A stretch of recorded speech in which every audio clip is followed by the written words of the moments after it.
fans, to season 2, episode 2 of the Third Pint Theory. You're joining us tonight as we talk about a new brewery in Tauranga, where Martin Bridges, my co-host, paid a visit recently. Kia ora, Martin. Kia ora. Yes. Yeah. I popped down to the Bay of Plenty just before Christmas, towards the end of last year, to catch up with Scott Taylor, who some people will remember as being a key part of Deep Creek back in the day. But he now has started his new brew pub, Neck of the Woods.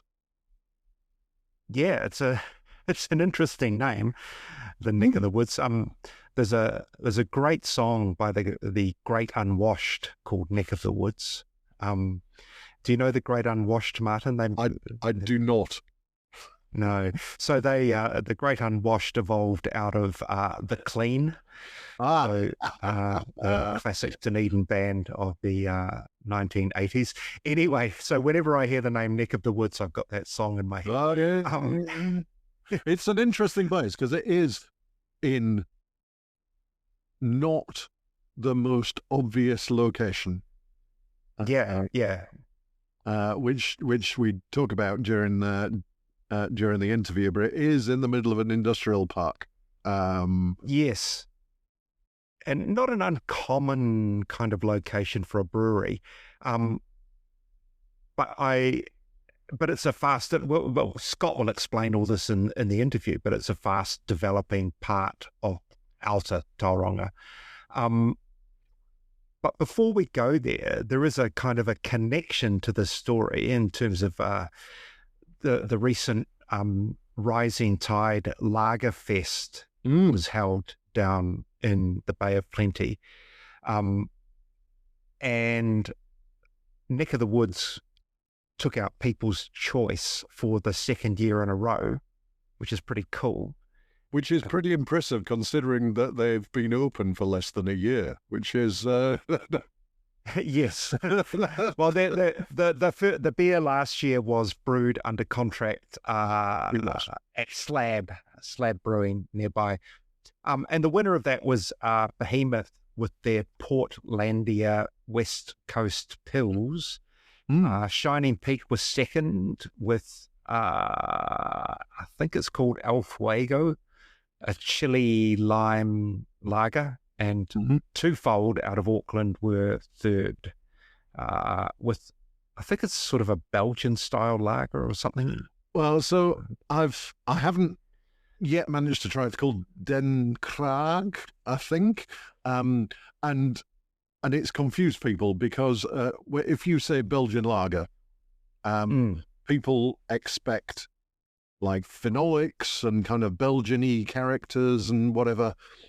And I think what it aims more at is Belgian lager in a Stella Artois kind of. Very good. Yes. Yeah. I've not tried it yet. I'm definitely very keen because the boys at Twofold certainly make a good lager. They do. And I just think it's really interesting. This competition threw up an American-style beer, a Mexican-style beer, Belgian-ish beer, and a New Zealand Pilsner in the four main. So, how broad is your lager church? Well, there you go. I had one of them. It would have been better if it had been won by something dark, wouldn't it? Yeah. We can't have everything. I did have the Shining Peak. El Fuego lager. It's just a chili pimped version of an existing lager that they have, but it's probably only on tap, but it's fantastic. It's really, really good. A really good chili hit, quite perfumed, very just lively, great food beer. It's it's as good as the McLeod's chili pills, I would say. Oh, no, that's in terms of the level of chili you're getting and how it's utilized in an aromatic kind of way. Yeah. So, yeah. And I believe I had the Behemoth, the winner, the Behemoth Pilsner, Portlandia, the West Coast Pilsner, and it is very definitely West Coasty. It is. There are plenty of hops around it. So another excellent beer. So I'm looking forward to having some more of that. And I definitely want to track down if I can get my hands on any of the Shining Peak. Hopefully. Do you like a chili beer? I do like a chili beer. I do. Good. As long as it's not stupid, as long as the chili is not kind of the only thing. If I get halfway down it and can't drink anymore, then that's not good. I think your call out to the McLeod's chili pilsner is a good one, because I think that one has a real it's kind of chili flavor. It's that sort of capsicum sort of aspect to it, without it being too green and vegetal. Is really good. So I'm hoping that if you say it's keg only, then I'm hoping that somebody like Susie at Little and Forest Hill will get some, so that I can sneak in there and grab some. And I'll have to go to people to try the Den Kraag or whatever it's called, and see if I can figure out the Belgianness. It's great. I think I did see a really interesting. This guy, I stumble across all sorts of nonsense in my day, and it was American, but basically saying the modern American tap room only has 4 types of beer: light lager, hazy IPA, and a fruited sour, and that all other beer styles have ceased to exist. And I thought, well, I mean, maybe there's a touch point for everybody there, but I do think the one thing we don't have in New Zealand very much is light lager. But I do think we are getting more and more lager. I think so. I mean, I think it's part of that typical evolution of the craft beer palate, isn't it? I think I wonder if it is just a kind of a bit of an old wives' tale, but really, that kind of people start with the big flavors. They start with when they come into craft beer, they start with the IPAs, they start with the fruited sours and the big flavors, and then as their palate matures, they move into they figure out subtlety and lagers. I'm not entirely certain if that's always the case, but it certainly feels like we are seeing more. And, there were how many entries in Lagerfest? 30 or something? It was some... I think, that 32. I think that's how many taps they have at the Rising Tide, potentially. I think you're right. The craft beer embedded aficionado kind of tragic, I think naturally moves in that direction, or broadens out anyway. Yeah. But I also think the more brew pubs we have, the more that lager is a necessity, because those brew pubs, like Twofold, are being frequented by general public people, normals, not craft beer geeks. Just, people, the great unwashed, and the great unwashed, exactly. Oh, Martin, you're very clever. So you know what I mean. So they have to be available. Because that's what people expect, and you've got to have a lager. I think it's a good thing. Admittedly, the weather turned a bit rough a little while ago, but when it was really hot here, all I had a hankering for was Urban Ort's Miami Lager, The brew, which is now marketed as low carb. But man, it's just the right beer on a really hot day because it is really light, but it's quite hoppy, delicious. And, you know, I would take that over an IPA any day in summer. So, yeah. So yeah, that's where I think a lot of McLeod's Longboarder over the summer. You know, it's I love that beer. And it's, you know, it's for a core range mainstream beer. Can't fault it really. No. Anyway, that is we're riffing off Lagerfest, and you know, I haven't been to that yet. But I think I would love it, so I should try and get there next year. It sounds like it's right up my street. I love a lager. I love the beer plenty, and as you will hear from this interview and from the next one in a few weeks' time when we get around to posting that one, there's a thriving beer scene in the beer plenty. Welcome to the Third Point Theory, Scott Taylor. Thank you so much. Pleasure to be here, and welcome to Neck of the Woods. Yeah. So we are in Neck of the Woods, your new brew bar, just outside Tauranga. Where actually are we? Because we're not quite in Tauranga, are we? Well, it's Tauranga, city limits.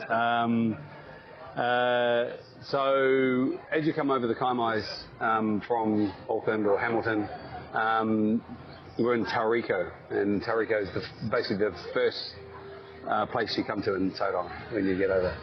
And so Tauriko used to just be farmland, and over the past 10 years it's just grown massively, and it's now a massive industrial business park, commercial industrial business park. And so we're about Tauranga's not that large, so there's only about 170,000 odd people living here. But from here to the far end of Papamoa is only half an hour drive, right, door to door. So it's, I mean, when I was living in Whangaparoa in Auckland, they would barely get me to Albany. Right, yeah. So it's not that far away, but it is close to a lot of suburbs, Pies Par, the Lakes, Greerton, Bethlehem, Ohauiri, a lot of places around here still. Yeah. Nice. Yeah. And it's a beautiful sunny day. It is. Great time to be sitting outside and drinking some beer. Absolutely. And talking shit. Absolutely. Yeah. Well, that's one of the reasons why I chose the bay as well, man. It's quite often good weather. It's pretty good. So, before we get to this place, let's go back in time a bit and kind of talk about your hospital journey, because I first met you a number of years ago, just as a certain little brew bar in Browns Bay was trying to get open. Deep Creek. That was it. Yeah. That's not the beginning of your journey. Not in the slightest. No. So I grew up here in the Bay of Plenty. I grew up in Mount Brewing. I think my first hospo job was when I was about 15 or 16 years old at a little restaurant downtown here called Kwang Chao Restaurant, Chinese place. When I got to university in Auckland, I sort of left here when I was about 17, go overseas for a while, came back and off to uni. And I got a job in hospital to help, get a bit of extra money as a student.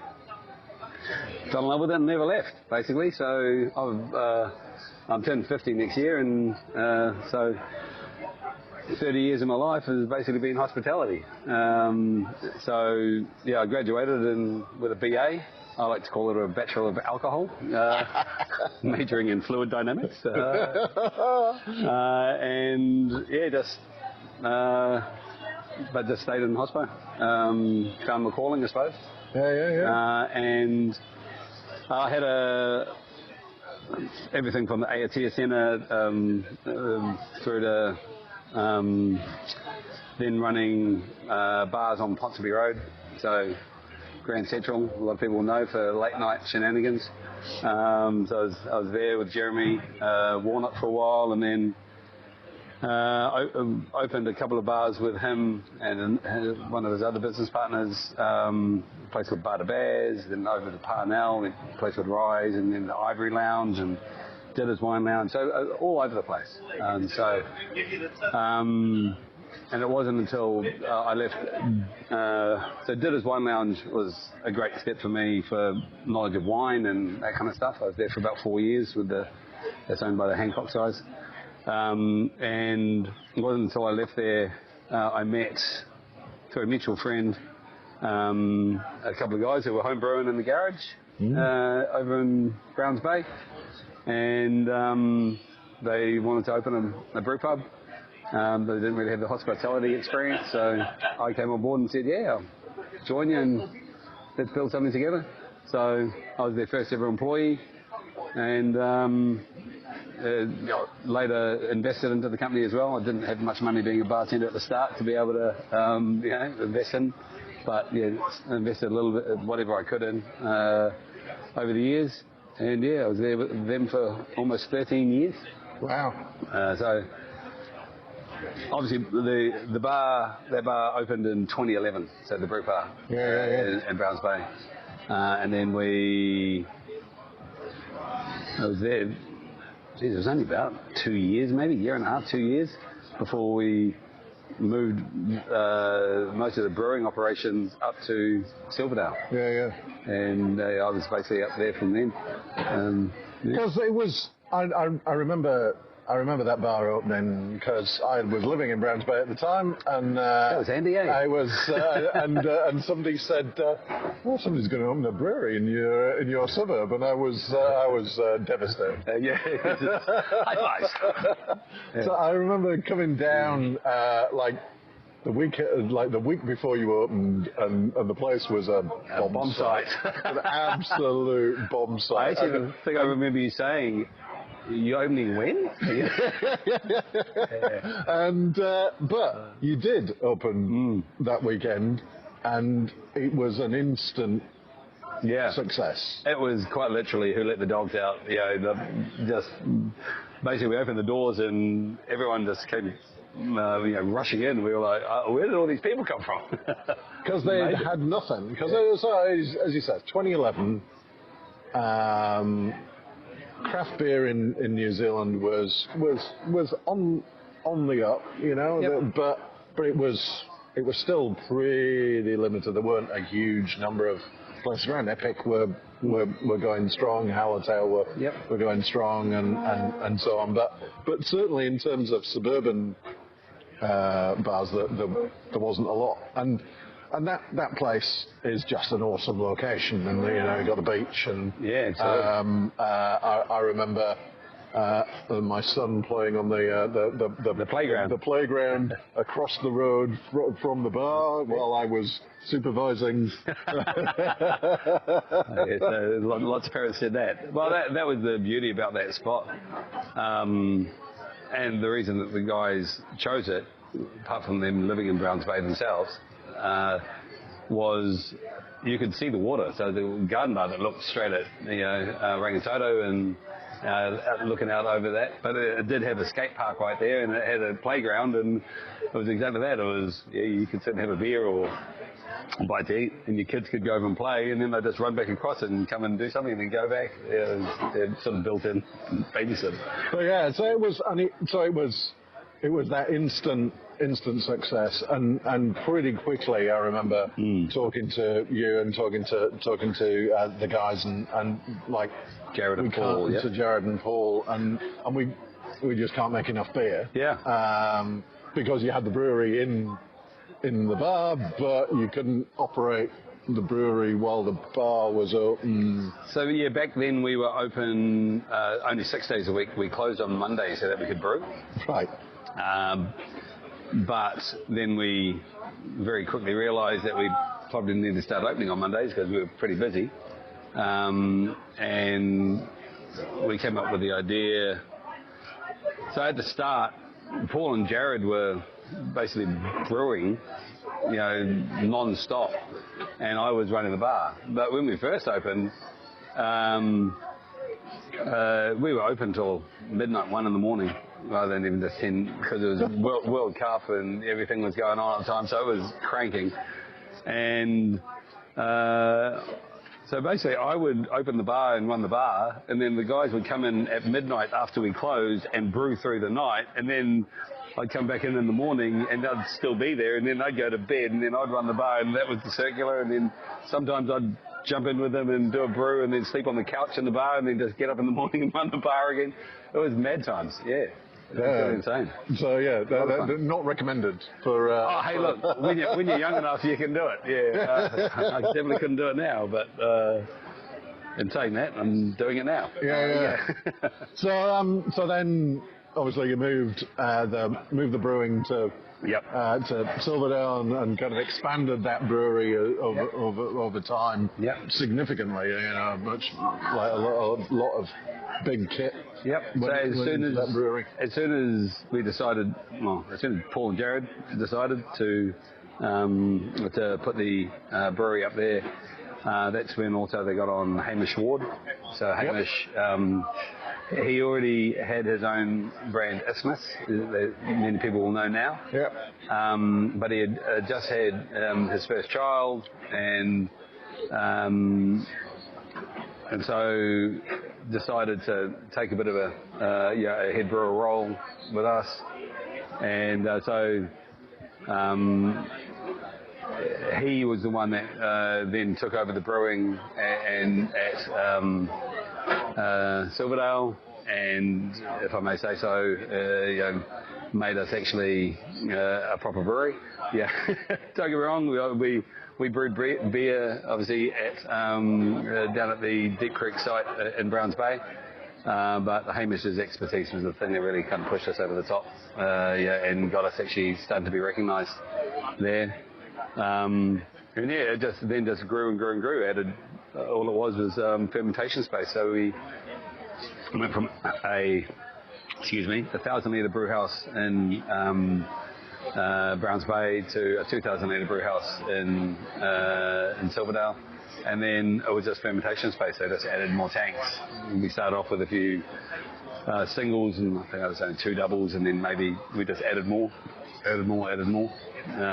So that we could, keep on being nimble and having lots of different styles.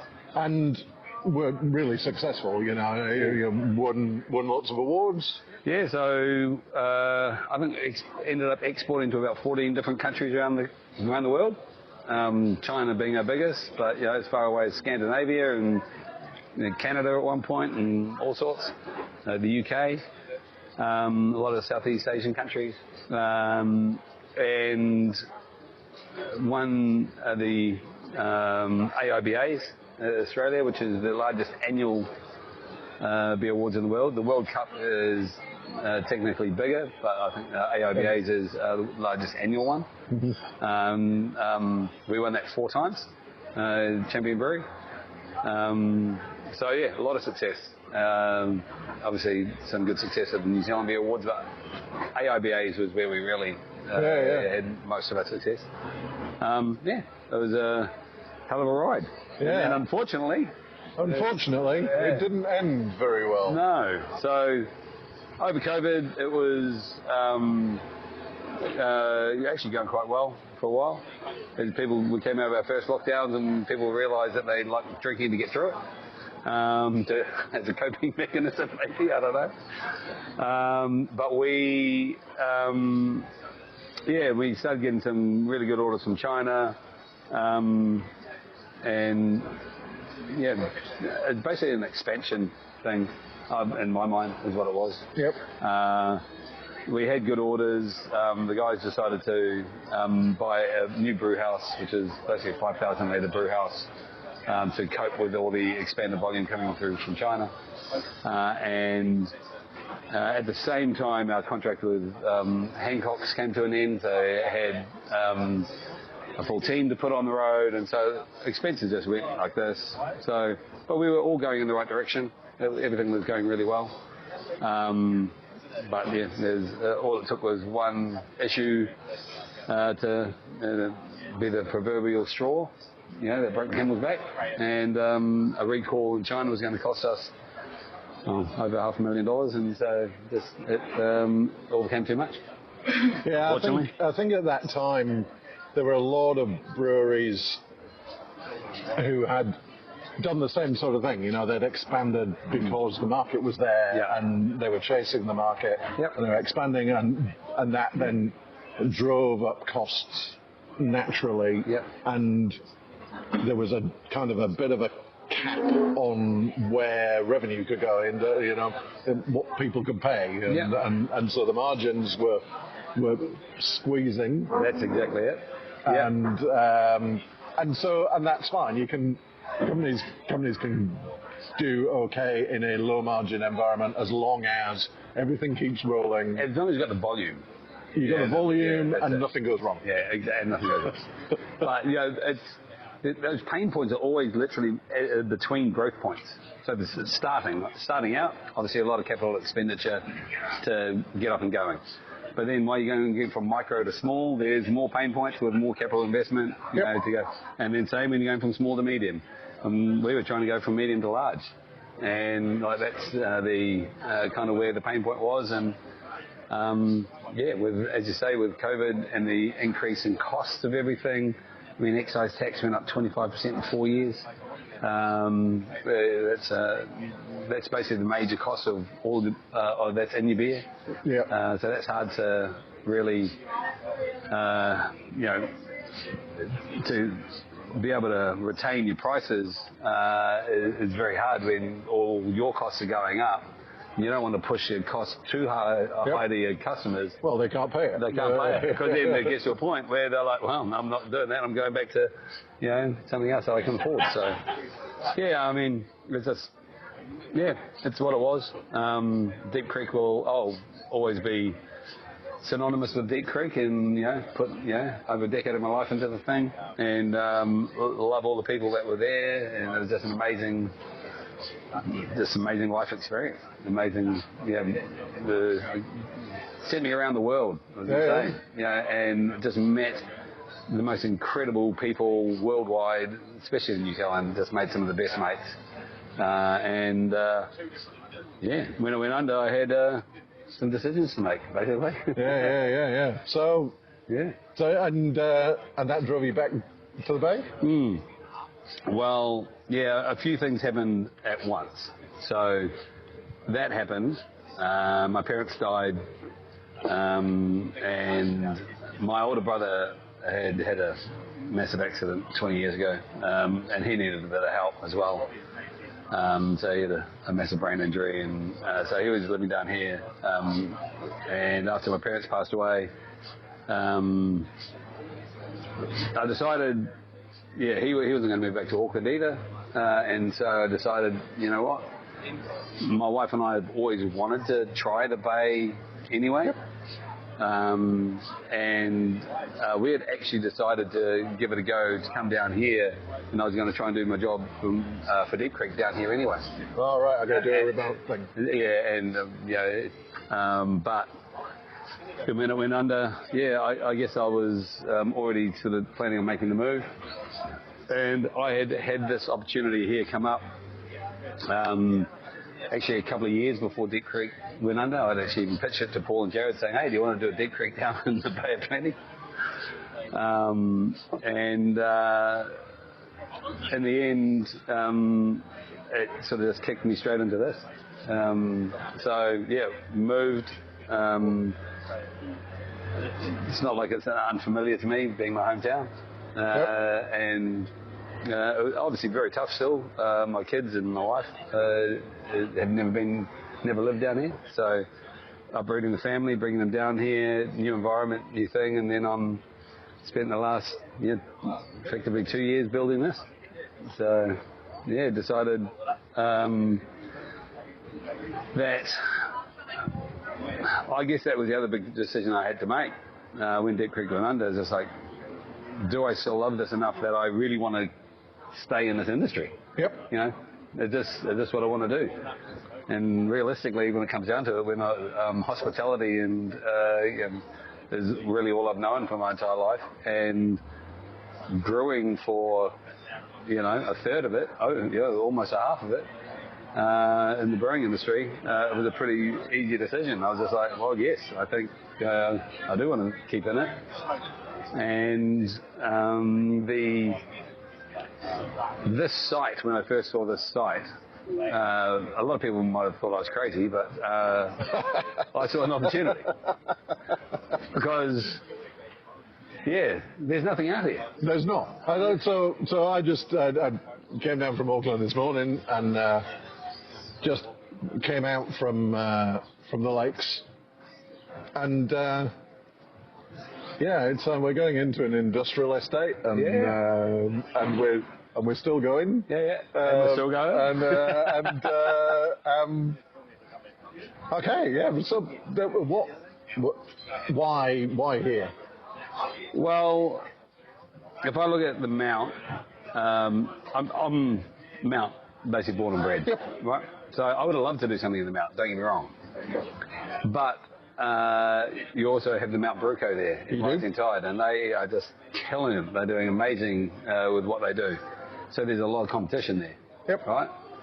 If you go to Papamoa, there's the island, and they're doing great beers, Mike and the team there, and it's an amazing hospitality space. You go, even if you're on that side, you go out to Te Puke, you've got Lumberjack. And they're doing great things. And, they're brewing Pukahina, but they've got their tap room in Te Puke. And so that side of, the bridge was taken up. And there was really nothing over here. The only place that I really knew of was, the old slab, it's Alchemy Street. And Ed and Kat. And Ed's doing some amazing beers down there. But it's a tiny space. It's like a little hole in the wall place, and it's sort of a bit closer into town, a place called Fraser Cove. But out this far, there was nothing. And so I was like, why not? I'm build it and they will come. Build it and they will come.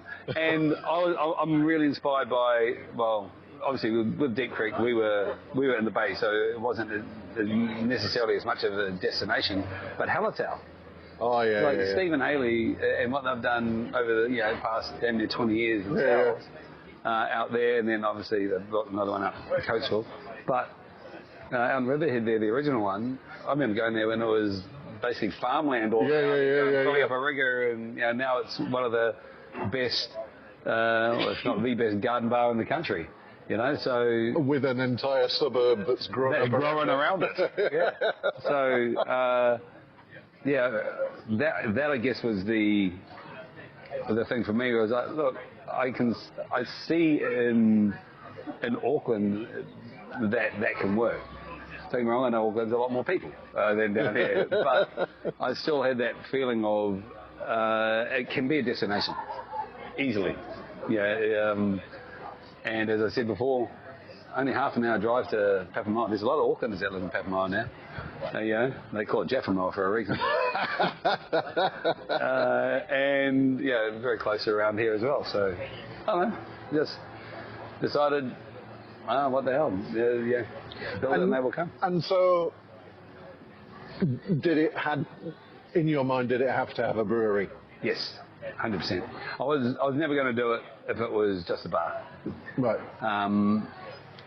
I have done just bars or just, I could have easily done a small little bar over sort of Papamoa way and, just done that. But that's not necessarily what I wanted to do. I love the beer side too much, don't get me wrong, I could have just bought my friend's beer in and done that as well. But, the attraction of a brewery and a brew pub and that whole artisan, we make stuff on site, I think is an attraction to people. There's a cidery out in Te Puna, and I know we've been there a few times, and people like to go there because they make the cider there, and they go and have a meal and stuff there. It has an impact for people. It has an impact. It has it kind of is another reason to go. And as I said, Rising Tide, the island, and the pack house out in Te Puke, 3 of the most successful hospitality businesses in the Bay that I can see. And I attribute that as well to that kind of artisan thing of, they make the product there, and as well as the operation of it. The guys are amazing operators, but that's a big part of it, I think. So it is an interesting location, and I'm sure it has been a bit of a challenge to execute. But nobody. I was saying this to somebody earlier on. It was like, never is there a story where somebody says, I decided to open a bar, and 3 months later, here's my bar. Yeah. Nothing in the slightest. No, nothing in the slightest.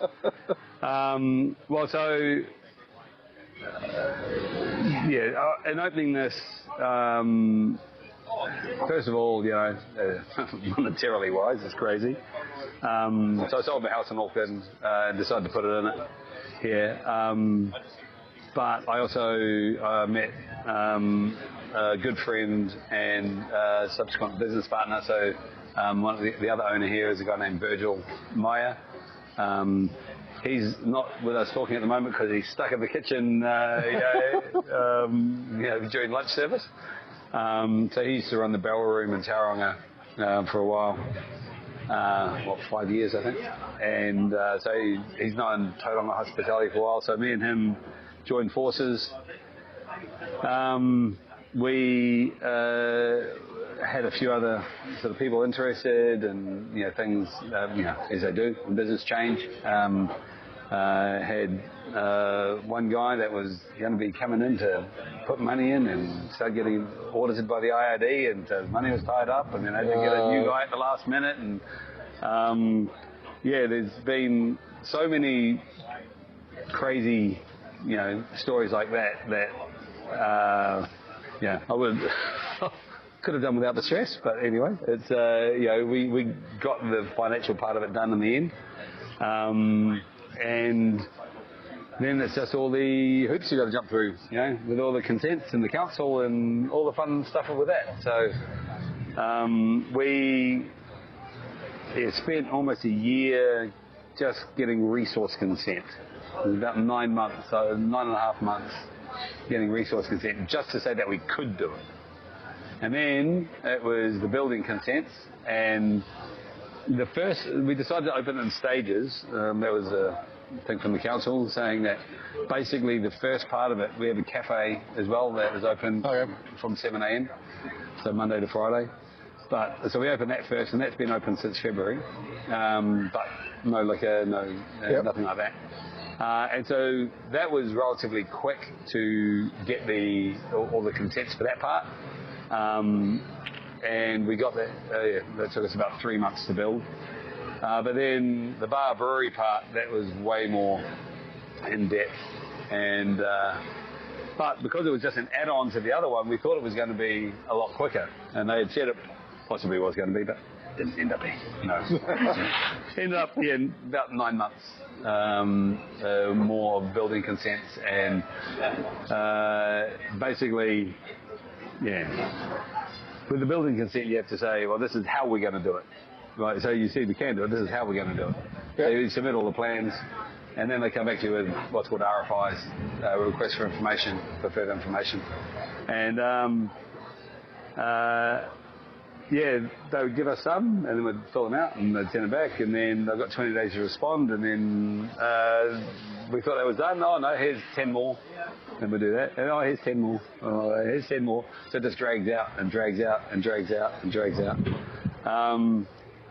But you know, it's just what the legislation is, and you know, they're just doing their jobs. But it did make it a bit more difficult, financially especially. But yeah, in the end, I'm stoked we got open when we did. So basically, at one point I had to just draw a line in the sand and say, we're opening on this day, no matter what. And then I ended up going to the council and saying, we're opening on this day. What do I need to do to get here?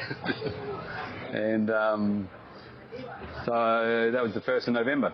And which is a great time to open, you know, coming into the probably the busiest time of the year for hospo. It's it's good and it's bad it's a good time for revenue, but it certainly will test every stress test every one of your systems. Absolutely, and yeah, none of the systems had been stress tested. So yeah, a lot of them broke.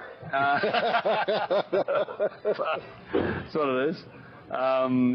We had many days where internet literally went down, or some of the till systems were printing orders to the kitchen twice, and like food being sent out twice, and this and that, and just losing stuff off the tabs where it's all new, and you got all these different things. But luckily, we've got a really amazing team here. Virgil, he just took care of the kitchen, and he just said, I've got this, you go, you out front. So I was not even sort of behind the bar. I've got two guys, Sam and Noah. And then got another girl, Caitlin, for the cafe, and I had enough people that I could rely on them while I was trying to fix all the problems around. So, it's been insane though. Just sitting, I basically did a lot of the building myself. So one of my landlords is a project manager, so him and another guy built the full-on structure, but the fit out basically I did myself. So for the month before opening, I worked a month of 17-hour days straight to get this place open. I lost 10 kgs, that was great. I'm starting to put it back on now, but there you go. Now that the beer's flowing. Just anything and everything to get the place going. I remember going back to those days at Deep Creek in Brands Bay. I think the first time I met you, you were up a ladder. I was, yep, absolutely. Yeah, taller ceilings here, taller ladders. Nothing's changed. Yeah, that was just what we had to do. You get it open. Yeah. And as I said before, I could have opened a small little wine bar or something, but instead I decided to do a brewery, cafe and bar and restaurant all at one. That's my own stupid fault. And it's a beautiful space. Thank you. Appreciate it. It's, I think you've done an amazing job with it. And the beers are starting to flow. I want to talk a little bit about the brewery. Where did the brew house come from? We bought it second hand out of Auckland.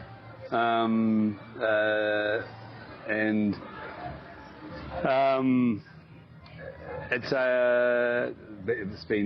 about 10 years old, the brew house. So we went up and decommissioned that and brought it down here. When was that? About June, something like that. It's the old Laughing Bones kit out of Silverdale. So it's a great kit. It's exactly the size we wanted. 1,200 litre, gas fired. Once again, issues there. It sat for a while outside. Somehow some rust got into the HLT. We've had to have that fixed, with leaks. There's quite 10 grand there. In the movement, the gas burners got wet. So I had to replace 2 of those. Another quite, 10 grand there. But we fired it up, and we commissioned it, and immediately the beers that we've got coming out of it are amazing. So one of the first person I ever hired actually was the head brewer here. It's a good start. Yeah. Because sign of intent. Yeah, exactly. So while I've been in the brewing industry, for a long time, 15 years now, I'm not a brewer. Like I have knowledge of the brewing process and all that, but I've never had a job as a brewer. Yeah. So, I found a guy. Actually, I got a phone call from Brian from Good George, and he said, if you're still looking for a brewer, I think I've got your guy. And a guy that used to work for him, who was a production manager, I believe, at Good George. Nice. Had moved to the Mount with his young family, and he was working in a fish factory at the time. Hating life. So basically I said to him, he said, do you want to meet him? I said, and so he came up, and his name is Reed Liddington. And Reed is, he came on board sort of last January. And wouldn't you know, he's an amazing barista as well. So he jumped in the cafe for the first 6 months and made coffees and helped run the cafe. But then him and I went and decommissioned the kit and put it down, and then him put it together as well.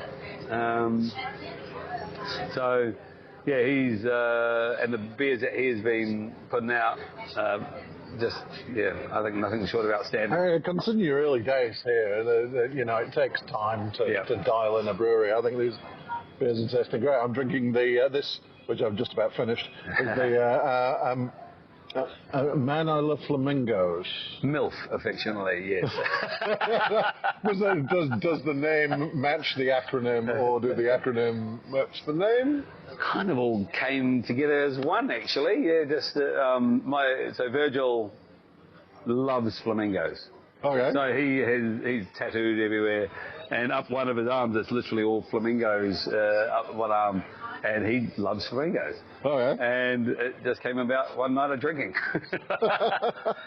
As a lot of beer names have done in the past. Yes, intoxication breeds inspiration is one of my sayings. Yeah. And I'm not advocating anyone get intoxicated, by the way. That is do as he don't do as he says. That is not the purpose of it. No, but that was just a bit of fun. We thought, we're small enough and not well known enough that it won't really matter if we call something a bit racy, but people have loved it. Yeah, I think it's cool. It's not.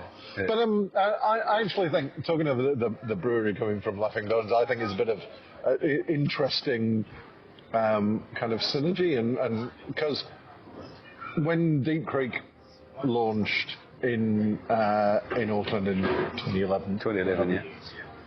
At almost the same time, the brewery Britomart started up in Auckland, and Deep Creek thrived, and unfortunately, brewery Britomart didn't make it. But John and Lawrence came out of the brewery Britomart and have both remained kind of key to the Auckland beer scene. Yeah. Lawrence has got the beer spots, and John went to Laughing Bones. And John's still producing Laughing Bones and producing some outstanding beers. He brews them up in Auckland still, but instead of being a one-man band now and doing everything himself, he has he brews them. I'm not entirely sure where he brews them now, but he still gets in and does a lot of it himself as well. Excellent. So he's we've got got some of his beer on here as well. Yeah, that's made on this kit, but it's before it moved. Yeah. Yeah, no, I think that's just a really nice little sort of sign of kind of how the New Zealand brewing industry is interconnected. You know, that you know, they started at the same time as Deep Creek. John then went and set his brewery up, and then that brewery comes down here. Yeah. You know, it's everything is connected. So it's going unbelievably well so far, man. I couldn't be happier. Like you said, I think we opened at the right time. Like getting open in time for the Christmas parties and all that kind of stuff, and so there's a lot of people that have discovered us just from people booking functions, and it's we're lucky. The cafe, I think, as well has helped. People have seen it being built, so they've been kind of waiting for it, and then as soon as it opened, they're like, "Come on in." Well, yeah, because it is a really industrial area around here, but so I can see the cafe would go gangbusters in the morning, and then as you say, it's like, oh, we'll come back after work and have a beer. Have a beer. So and that's another reason why I put it up here. Obviously, the whole Deep Creek and the inspiration from Hallertau thing, but I've found that a lot of CBDs have struggled over the past few years after COVID. You know, things have changed. People do kind of want to stay a bit more local, to their suburbs. Not saying that they won't go there as well, but it was always in my mind to do something a bit more suburban, and this is such an exploding area that I think there's about 9,000 workers in this business park. If it's not 9,000, it soon will be. And the developers just bought 57 more hectares into the kaimais to extend it out. Right, which probably, if people can probably hear the diggers in the background taking chunks out the hillside. So he's actually repairing the hillside. Oh, okay, that's good. Everyone thinks I'm installing a swimming pool, but it's unfortunately not the case. So what is? You've got open. It works. People have come in and are enjoying the food and the drink. Yep. Yeah. Is there a further plan? Does it go on from here or? Well, I mean, only been open 6 weeks as the bar, brewery, restaurant part. So I'm not necessarily trying to push forward too hard yet. I want to make sure we get through a summer and the first year, and make sure that we're still viable. Like, we're doing really well now, but how does it look over summer? If people go away, luckily the Bay of Plenty is a place that people come, so hopefully we get a bit of that sort of traction. Then also during winter, what does that look like? We don't know. Luckily we have a lot of workers around us, so I think we'll always have a pretty good after work crowd. Also the aspects of the building, we have the garden bar is north facing, and the massive 20-metre long deck that looks directly west out over the kaimais and just gets amazing sunsets. So I think we have a few things to help pull people here. But that's the first thing, is just settling in, making sure we do the best job we can of taking care of our regulars and making sure that we can keep on drawing people in. If we haven't thought about canning or bottling or putting anything into supermarkets or liquor stores yet, I really want to stay as that hyper-localised market at the moment. People can come here, get a rigger, take it away. We've got a 4-head bottling machine, so we are eventually going to just do pre-bottled ones, but we'll start from just here. And then we'll push it out online as well, possibly. And then we'll see if there's anything worth going into. But the next stage would probably be what we did at Deep Creek as well. it is a lot more admin, but can be fruitful if you get the right spots, whether you open up a little satellite somewhere. Oh, yeah. Or go into business with someone who wants to open something, and we could possibly push our beers into somewhere. But apart from that, it's just trying to make sure that we make this venue as good as we can. We've got a natural amphitheatre down the bottom. We've had thoughts about putting a stage down there and making it like a Red Rocks concert gig venue type thing. Maybe starting up a beer festival in Tauranga again. That'll be nice. Yeah. Beer festivals are always nice. Exactly. So. But they're hard work. They're hard work.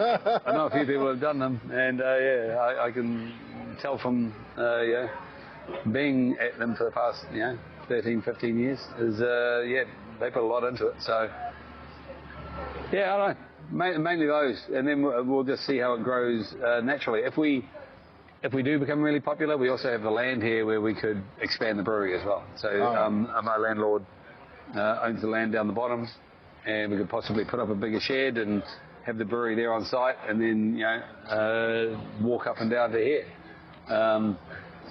Don't know. We just gotta make it through the first year. You're like 6 weeks in. Exactly. So I've got plans. I've got things that I can see, but it's don't want to run before walking. Yeah. What about kind of the wider Bay of Plenty beer scene? It kind of feels to me like there's quite a lot going on.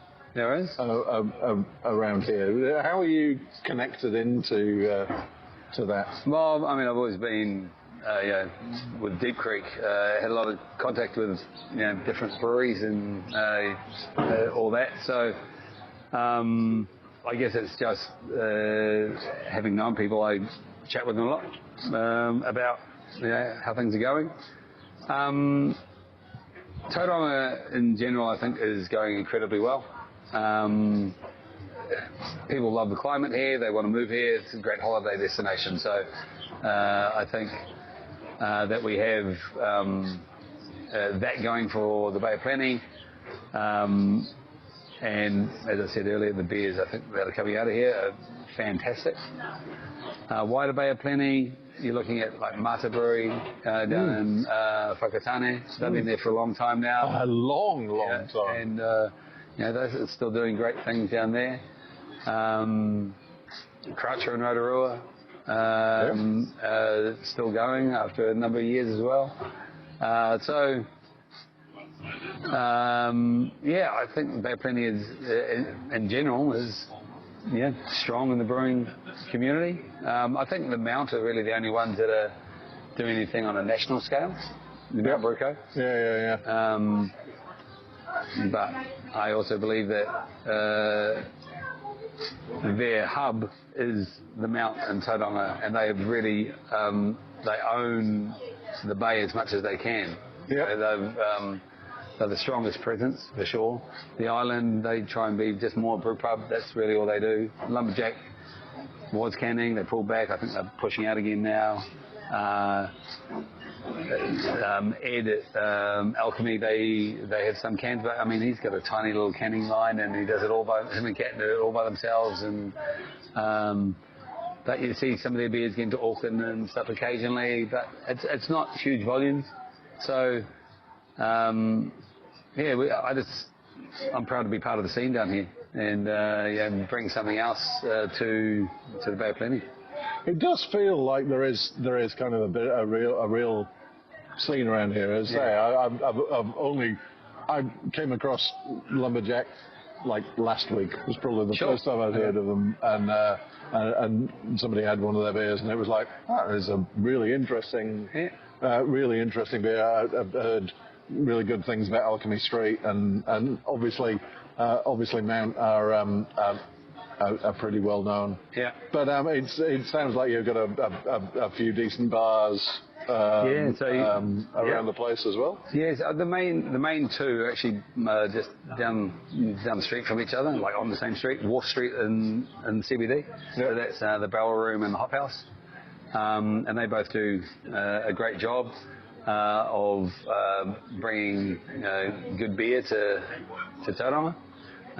There are a few other places that do a little bit here and there.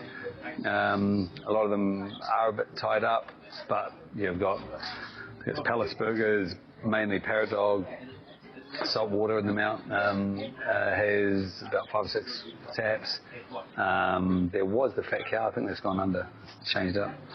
But yeah, there's not a huge amount. But the 2 major ones are there. So I think that's also maybe why the breweries do really well, because if you do want a good beer, you go to the actual spot to get it.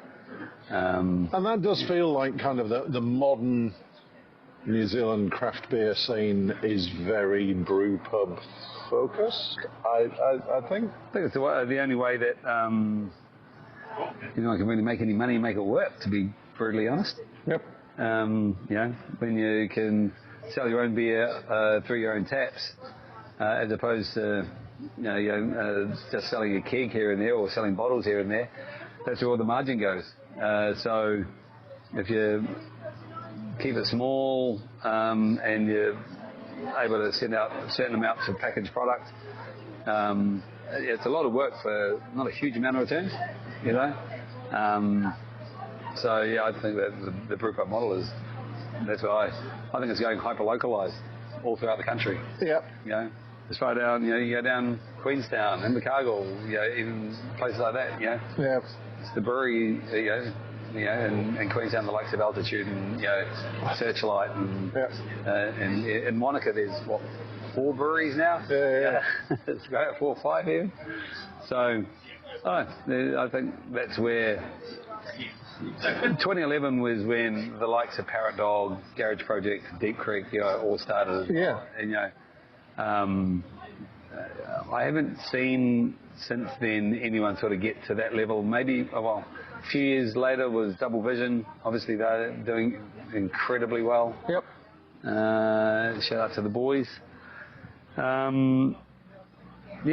think it takes a lot to be able to get to that level nowadays. I'm not sure how many more we'll see till they get to that level. Yeah, I think it was interesting. I was talking to we were talking on the podcast with Michael recently about kind of a bit of a stratification within the beer industry. That you've got a lot of small players, but breaking into that kind of Parrot Dog garage kind of level is hard. Yep. And it's hard to stay there. Yep. Because there's always the big guys are always looking for a way to stop you. Yep.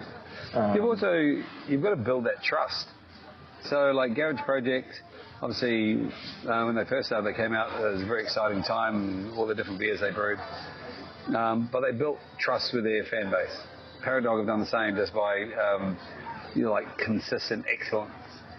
Sawmill have done the same, consistent excellence. And then and same with Double Vision, they've consistent excellence, but also the crazy seasonal program that they keep on bringing out. So, but it takes, as I mentioned earlier, those pain points of growth between small to medium and or micro to small, and then medium to large. It's a lot of investment, and then you are fighting against the big boys, and they got very deep pockets. Yep. Very, very deep pockets. So, don't know how. And then in this sort of financial crisis, I suppose, that we're in, like people are wary about their money, so everyone's fighting for the same dollar. Yeah. It is tough, because it is, I certainly feel it, and I'm sure everybody else does, that, when I'm going out and I'm spending $15-16 on a beer, that's my salary hasn't gone up by that amount. So I'm going to be drinking less, or I'm going to be looking for a cheap 6-pack to bring it home. Well, that's also why, like here, I've kept our beers sort of around that $12 to $14 mark, just trying to have that, being able to give people a slightly cheaper pint, because the difference between 12 to 16, it's a lot. Yeah, it is. Yeah. And we'll see how long we can keep that going. It'll be good. Yeah. Trying to be that local place, Trying to get people to come back and consistently be local. Yeah. I think I love a good pub. Yeah. And a proper pub, a pub where you feel at home. Yeah. And there's regulars. There's a darts team. There's So I really hope that you can kind of build that vibe, and I'm sure that you've been around the traps long enough to know how to do that. So hopefully. Look, it's been really awesome chatting with you. Thank you, today, man. I appreciate it. I'm looking forward to having a bit of a nosy around. Yeah, we'll take you for a tour, and I mean it's not a huge brewery, so it's a blink and you miss it. But we'll take you through and try a couple of the new ones coming off tank. Yeah, I look forward to that. But it's been awesome to chat to you. I love to sit outside in the sunshine. Not bad, eh? And listen to the industrial machinery in the background. So. Right next door there's a concrete plant, and the tickets over there. And we thought we'd get outside to get away from the music, but the outdoor music. Yeah. Awesome, thank you very much, Scott. None. It's been a pleasure. Thank you so much, Martin. You left that interview saying you were all going to go inside and have a beer. We did. And after sitting in the sun and talking, you would have been hanging out for one. So what were the beers like? How are they doing? They're going really well, actually, considering, when I was there, they'd been open for less than a month, I think.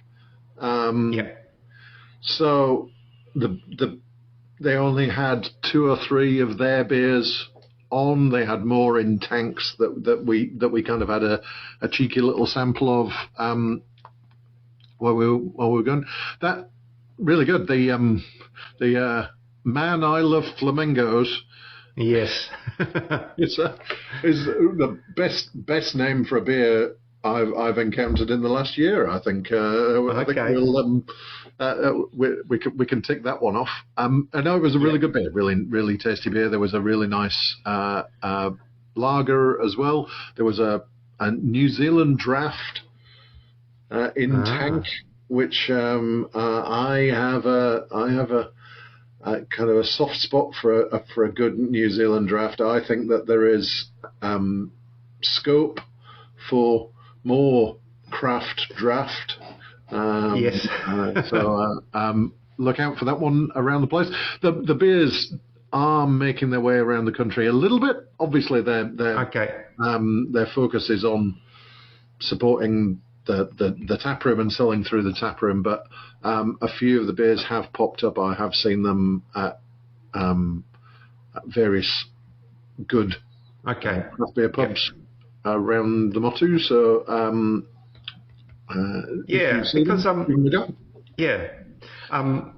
I know the brewer that he hired, Reed, had come from Good George. Yeah. But I didn't know he'd basically been doing nothing for where did he pluck him from? A fish factory or something? A fish factory. So it's just a great story. Yeah. But that's a big responsibility. That's a kind of a big gig for a guy like him. Big opportunity. So yeah. I think it's a good kit. Obviously, that kit came from Laughing Bones. They've made some good beers there, and it's in they've got a nice space to work in. So I think they'll take some time to get some rhythms and some procedures and things, but they were no significant faults in those beers. They were tasty. They were interesting. Yeah, and a good, yeah. It was a great start. And a good location for, like you said, it's in an industrial park, but I think it's still quite a nice setting. Oh, it's a beautiful setting. You kind of drive through this industrial estate, and you're thinking, and then there's one of the largest kiwi fruit packing houses in the country, and then there's this brew pub, and you kind of come through, and then the deck looks out over the Kaimais. It's a gorgeous, big, open, sunny deck, beautiful vista, facing west, so you get beautiful sunsets. No, it's and it's the fit out is awesome. Scott does a good pub. Yeah. No, absolutely. I mean, just even what I've seen on socials from the creation of it, and even your wee video there, it just looked nice, like just well presented, lots of wood. Lots of wood, little different areas. So you've got the big deck outside, but there are some kind of more kind of like snuggy type places inside. It's got kind of different areas for different vibes. Cool. I like places like that. Yeah. Places with different areas you can meet and catch up or whatever. And I do like his attitude that he wanted to kind of borrow or riff off what Hallertau had done, because I think the original, well, not the original Hallertau, but the renovated one in Riverhead, kind of as a benchmark for a non-urban brew pub, if you like. I think so. It does set the standard. That outside area there is superb, and the neck of the woods is of a similar standard. I think they've and the food's great. Well, that's tried out some of the food as well, and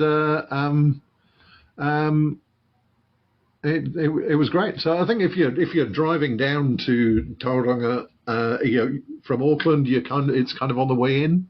You stop off on the way in before you kind of get into the city proper. So and you'd be a fool to miss it. Okay. It sounds like it.